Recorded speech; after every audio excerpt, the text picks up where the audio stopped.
Bonjour à tous, j'espère que vous allez bien, j'espère que tout se passe bien pour vous. Alors on est lundi et on est lundi de Pentecôte, on est dans Un jour un psaume, l'émission de l'église Source de Vie qui vient à 19h. Alors je sais, le confinement, le couvre-feu c'est fini à 19h. Eh bien nous on continue le jour, le psaume à partir de 19h pour bénir tes moments. Alors je sais, lundi de Pentecôte peut-être que vous êtes encore avec les amis, vous le regarderez après, tu le regarderas après.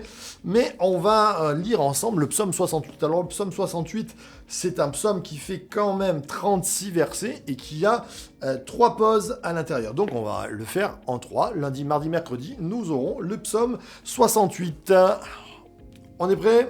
3, 2, 1, c'est parti. Psaume 68 au chef de chœur, psaume de David, cantique.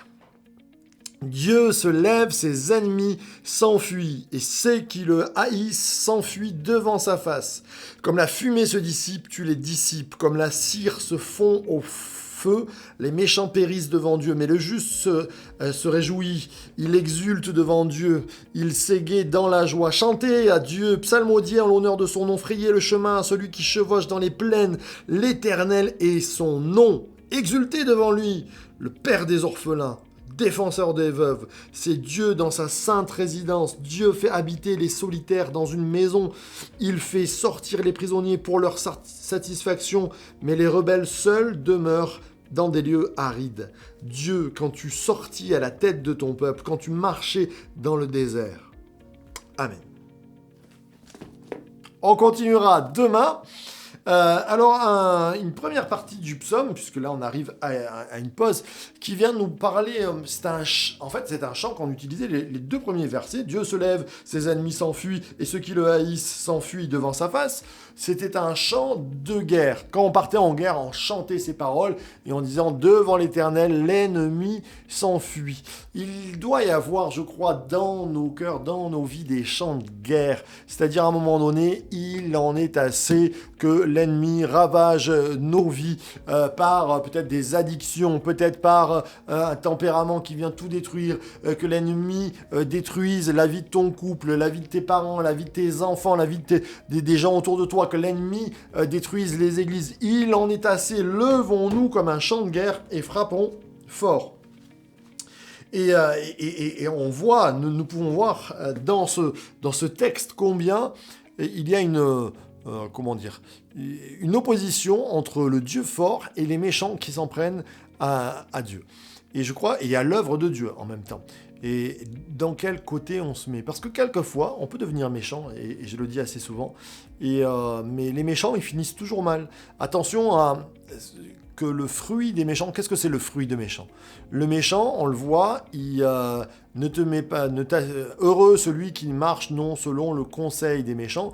Et on voit dans le psaume 1 par exemple, c'est celui qui critique, celui qui attend, celui qui tend des embuscades. Est-ce que dans nos vies, il y a des plans machiavéliques ? Quelquefois on dit oh celui-là c'est un malin et c'est un calculateur. Est-ce qu'on est des calculateurs ou on est des gens innocents ? Est-ce que nous sommes des gens coléreux, critiques, aigris ou des encourageurs ? Ça se voit direct, hein ? Regardez-le. Quand vous rencontrez quelqu'un, qu'est-ce qui vient sur le tapis ? Est-ce que c'est des encouragements ou est-ce que c'est des critiques ? Et je crois qu'en nous, il peut y avoir ces mauvais côtés. Alors, il ne faudrait pas qu'on soit du côté des méchants parce que les méchants, ils finissent mal. Et il nous faut nous repentir de cette façon de penser. Et en même temps, Dieu dit, le méchant finit mal, mais Dieu est le Dieu, comme j'aime ça, le Père des orphelins, le défenseur des veuves.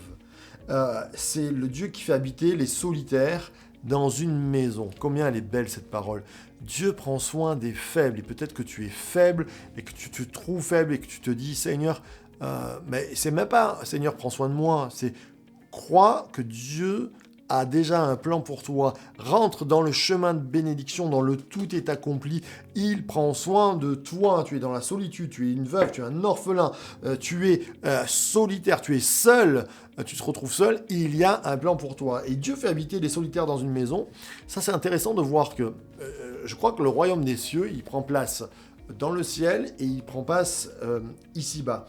Et c'est important Pourquoi je dis ça? Parce que il y a ce verset qui dit « Frayez le chemin à celui qui chevauche dans les plaines ». Vous avez peut-être dans votre traduction, dans ta traduction, chevauche le chemin, frayez un chemin à celui qui chevauche dans les cieux. Et le même terme, en fait, on ne savait pas trop si c'était nuage, ciel ou plaine. C'est tout à fait différent.